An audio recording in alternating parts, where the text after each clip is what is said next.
Waridatu sareng ari murtad salah satu aksamin eta kabagi kana 3 pirang-pirang bagian. I'tiqadatun tegesna kahiji murtad pirang-pirang patekadan. Wa af'alun sareng kaduana murtad pirang-pirang pagawean.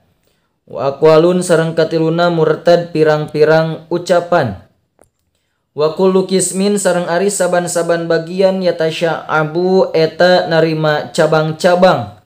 Itu kullu qismin sya'ban kalawan cabang katsirotan anu loba. Paminal awali maka eta tetep tina sawalehna murtad anu kahiji. Tegasna mah murtad fil i'tiqad asyakku ari mangmang fillahi dina ayana Allah. Au fi rasulihi atawa mangmang dina ayana utusan Allah. Awil Qur'ani atawa mangmang kana ayana Al-Qur'an. Awil yaumil akhiri atawa mangmang kana ayana poe akhir.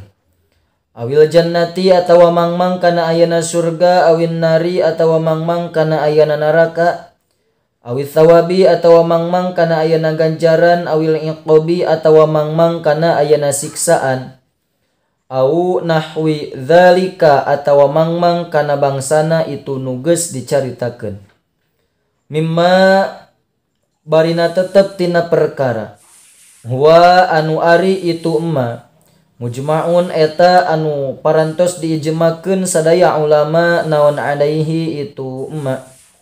Awi taqoda tawaneka dikeun jalma faqda sifatin kana teu aya na hiji sifat min sifatillahi ta'ala anu tetep tina pirang-pirang sifatna Allah ta'ala. Al-wajibati anu wajib eta sifat lahu ka Gusti Allah ijma'an barina mupakat para ulama. Kalau ilmi sapertikeun sifat ilmu. Au nasaba tawa nyubangsakeun si jalma lahu ka Gusti Allah ta'ala sifatan kana hiji sifat. Yajibu anu wajib naon tangzihuhu ngabersihkeun na Gusti Allah ta'ala anha tina eta sifat. Ijma'an barina tos mupakat para ulama. Kal jismi sapertikeun ngajisimkeun ka Allah. Au halala atawa ngahalalkeun jalma. Muharraman kana barang anu diharamkeun. Bil ijma'i kalawan geus mupakat sadaya ulama. Ma'luman anu geus dikanyahokeun minad dini tina agama Islam bid darurati kalawan henteu kudu dipikir deui. Mimma tina perkara layakhfa anu henteu samar itu emma alaihi ka eta jalma kazina sapertikeun zina. Wal liwati sareng ngawati dubur liwatea. Wal qatsri sareng maehan. Wasirqati sareng maling. Wal ghasabi sareng gasab. Au harrama atau ngaharamkeun jalma halala kana barang anu halal. Kadzalika nya kitu deui bil ijma' mupakat para ulama. Kal bai'in sapertikeun jual beli wan nikahi sareng nikah. Au nafa atawa nganapikeun atanapi ngeuweuhkeun jalma. Wujuba mujma'in kana wajibna perkara anu geus mupakat para ulama alaihi kana eta perkara. Kadzalika nya kitu deui ma'luman minad dini bid darurah. Kasolawatil khamsi sapertikeun pirang-pirang salat anu 5 waktu. Au sajdatin atawa hiji sujud minha anu tetep tina itu sholawatil khamsi. Wa zakati sareng saperti zakat. Wa shaumi sareng sapertikeun puasa. Wal haji sareng sapertikeun munggah haji. Wal wudu'i sareng sapertikeun wudu. Au jaba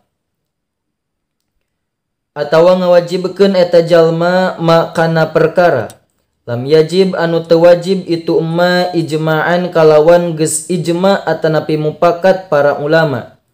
Kadalika nya kitu deui ma'luman minad dini bid darurah au nafa atawa nganapikeun atawa napi ngeuweuhkeun jalma masyru'iyyata mujma'in kana barang anu kalaku dina syariat anu geus mupakat para ulama alaihi kana eta perkara.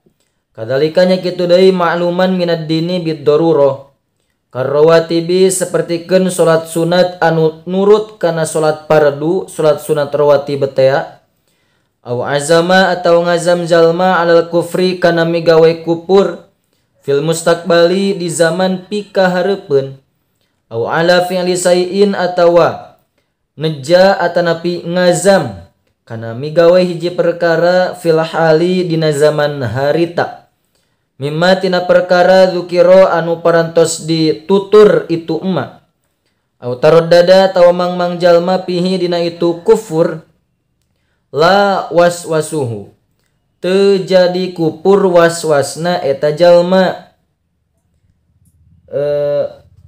waswasna eta jalma dina kupur au ankaro atawa ingkar jalma suhbatan kana suhbata sayyidina kana kasohabatanana sayyidina dunungan urang samudayana Abi Bakrin nyatana Abu Bakar As-Siddiq au risalata wahidin atawa ingkar jalma kana ayatna hiji utusan minar rusuli anu tetep ti pirang-pirang utusan mujma'in anu parantos ijma sadaya para ulama ala risalatihi kana jadi utusanana eta rasul au jahada atawa ingkar jalma harpan kana hiji huruf mujma'an anu parantos ijma para ulama alaihi kana eta huruf minal qur'ani barina tetep tina Qur'an au zada tawa nambahan jalma harpan kana huruf pihi dina Qur'an mujamma'an anu parantos atanapi mujma'an anu parantos mupakat para ulama ala nafihi kana teu ayana eta harpin mu'taqidan barina anu nekadekeun annahu kana saanyana eta huruf minhu eta tetep ti sapalihna itu Qur'an au kadzaba tawa ngabohongkeun jalma rasulan ka hiji utusan ka hiji rasul au naqasa atawa ngurangan jalma hu ka itu rasul au soggoro atawa nasgirkeun jalma ismahu kana jenenganana rasul bikos ditahkirihi kalawan ngamaksud ngahinakeunana itu rasul au jawaza tawa ngamenangkeun jalma nubuwwata ahadin kana jadi nabi na hiji jalma ba'da nabiyina dina sabada nabi urang sadayana Muhammadin nyatana kanjing Nabi Muhammad sallallahu alaihi wasallam.